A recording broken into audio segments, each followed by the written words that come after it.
여러분들 괜히 댓글에다가 뭐 특정 뭐 후보 욕한다든가 특정 당 욕하고 그런 거 하지 마세요.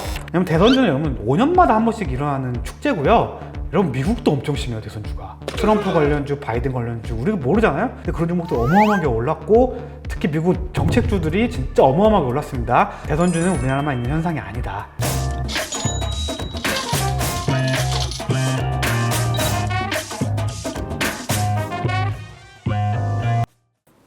네, 여러분 안녕하세요. 부자주식TV의 미라클입니다. 지난 방송에 제가 대선주를 어떻게 봐야 하고 대선주가 어떤 것인지 이렇게 설명을 드렸고요.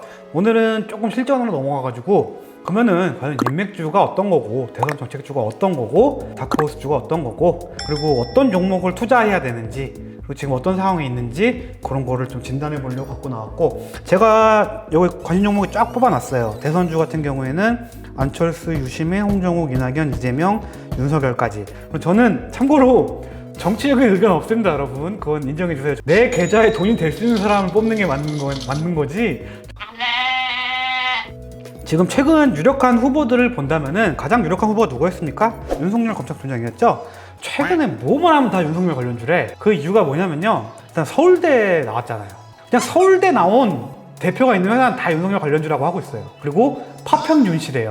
윤씨면 다 윤석열 후보 관련주래요. 좀 더 가깝게 들어가면은 고등학교 선후배, 그리고 좀 더 가깝게 들어가면은 사법연수원 동기, 이런 것들은 좀 강력한 인맥주가 될 수 있겠죠. 근데 최근 너무 관련주들이 너무 남발돼가지고 옥석 찾기가 필요한 것 같아요. 그래서 지금 윤석열 관련주들 중에서도 그나마 힘이 가장 강한 놈들이 있거든요. 그 놈들 위주로 봐야 돼요.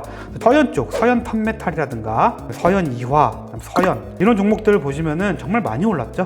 6,000원짜리가 5배 정도까지 올랐고, 이 종목도 3,000원짜리가 10,000원까지 올랐고, 판메탈 같은 경우에는 2,000원짜리가 12,000원까지 6배까지 올랐죠. 최근 좀 핫한 것들이 뭐 애니 능률이라든가, 뭐 차트 보세요 이거. 3,000원짜리가 25,000원까지 8배를 거의 한두 달 만에 가버렸어요. 부방이라든가 깨끗한 나라. 그래서 윤석열 관련주 같은 경우에는 지금 다 비슷하죠? 최고점 이후에 큰 하락은 아니지만 하락 추세에 있다, 이렇게 볼 수 있습니다. 그렇기 때문에 윤석열 관련주는 지금 담는 시기는 아니고요. 이제 조금씩 보면서 어느 정도 거래량도 줄어들면서 이제 다시 상승할 모습 나오는 걸 좀 기다려야 하는 시기입니다. 제가 지금 가장 좀 그래도 좀 괜찮게 보고 있는 종목들이 부방이라는 종목이 있습니다. 이 종목은 좀 늦게 시작했어요. 상승 이후에 지금 계속 여자를 유지해주고 있잖아요. 그 얘기는 다른 종목에 비해서 덜 올랐기 때문에 빼긴 그렇다, 좀 더 올려보겠다, 약간 이런 의지가 나타나고 있고요. 또 종목을 본다면 깨끗한 나라, 좀 뒤늦게 합류했지만 이런 종목들 좀 눈여겨보면 될 것 같고, 그 다음에 이재명 관련주들을 볼게요. 최근에 CS라는 종목이 갑자기 대장이 됐죠. 전 이 종목 있었습니다. 그래서 이 종목 같은 경우에는 이재명 관련주라고 얘기 나온 게 이때부터였어요. 근데 이때 이후로 오르질 않잖아요. 그러다가 터져버렸죠. 예. 그래서 오리엔트 전공 같은 경우는 좀 특이한 종목이죠. 이재명 지사가 소년 때 알바했던 회사가 오리엔트 전공입니다. 그걸로 엮여서 올라갔던 종목인데 참 재밌습니다. 별의별 걸로 다 가요. 이재명 관련주에서 가장 좀 눈여겨봐야 될 종목은 전통의 대장주 에이텍TN, 프리엠스라는 종목이 있습니다. 프리엠스 또 고점에서 좀 하락이 나오고 있죠. 그리고 동신건설, 그 다음에 토탈소프트라는 종목이 있고요.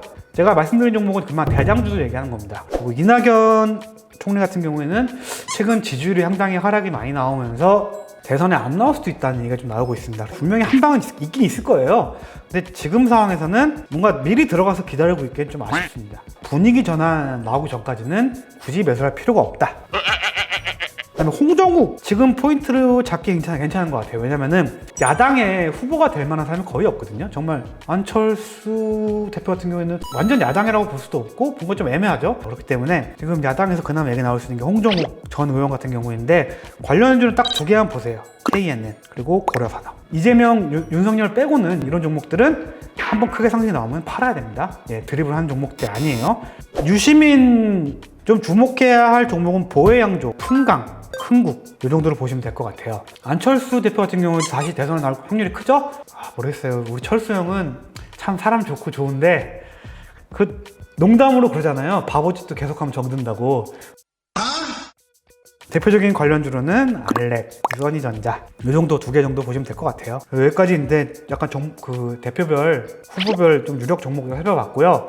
대선 정책주를 한번 살펴볼게요. 제가 중요시하는 건 대선 정책주인데 가장 좀 요즘 오늘 많이 오른 종목들이 저출산, 고령화 관련주입니다. 제로투세븐 최근 어마어마하게 올라오고 있습니다. 대선 후보가 나오면 무조건 저출산 가장 중요한 정책이 되거든요. 아가방 컴퍼니, 애기옷, 토박스 코리아, 장난감들, 내일유업, 웅진시크빅, 그 다음에 치매 관련주, 고려제약, 명문제약 이 2개 가장 대장주로 볼 수 있고요. 그 다음에 퓨처캡 이런 것들, 셀리버리 정책주 올라가면 무조건 올라가는 종목들이니까 눈여겨보시고요. 그 다음에 치아 임플란트 관련주, 그래서 주로 가장 봐야 되는 게 오스템 임플란트. 주가 보세요. 최근 어마어마하게 올랐죠. 그 다음에 디오라는 종목이 있습니다. 그리고 여러분들 오스템 임플란트와 디오는 정말 좋은 종목인 게, 여러분들 중국도 지금 고령화가 엄청 빠르죠. 근데 디오 오스템 임플란트 같은 경우에는 중국의 수출이 엄청나게 늘어나고 있어요. 그러니까 해외 고령화까지 본다면은 앞으로 굉장히 좋은 종목이고, 그다음에 원격 진료, 유비케어, 뷰티컴퓨터, 케어랩스 이 정도만 보면 됩니다. 이것도 최근에 좀 반등이 나오고 있죠. 그러니까 정책주들이 우리도 모르는 사이에 올라오고 있다. 좀 가장 중요한 게 제가 보는 건 이런 겁니다.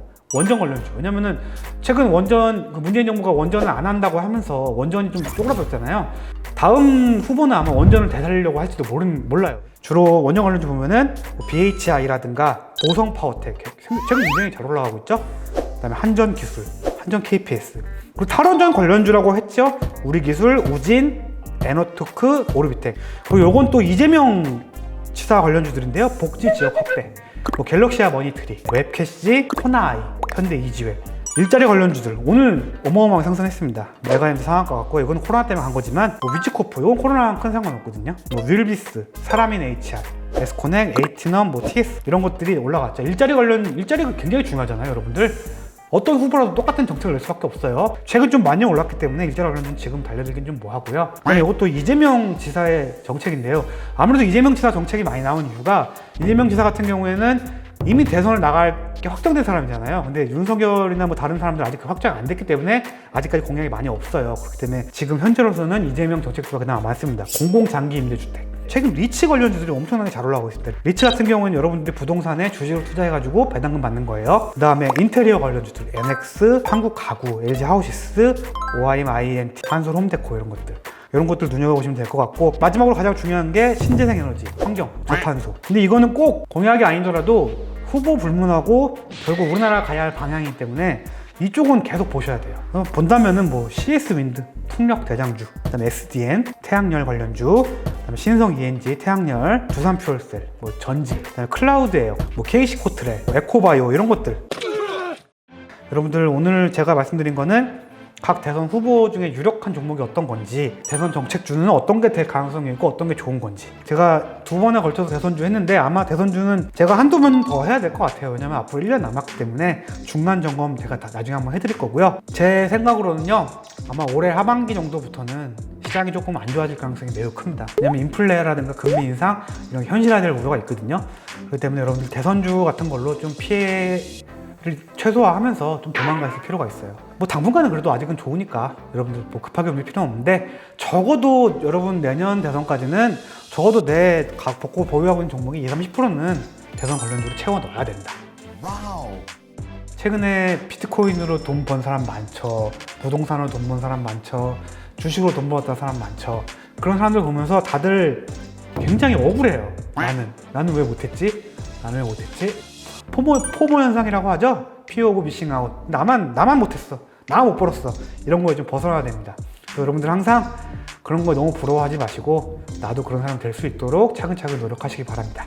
그래서 오늘은 이렇게 대선주에서 간략하게 알아봤고, 이건 좀 시간이 많이 필요할 것 같은데 나중에 다시 한번 다루도록 할게요. 최근 저희를 사칭해서 이상한 데서 부자식 TV라고 그러고 문자 보내고 마케팅 전화한다고 하는 데가 있는데, 그런 거 믿지 마세요. 저희 그런 거 안 합니다.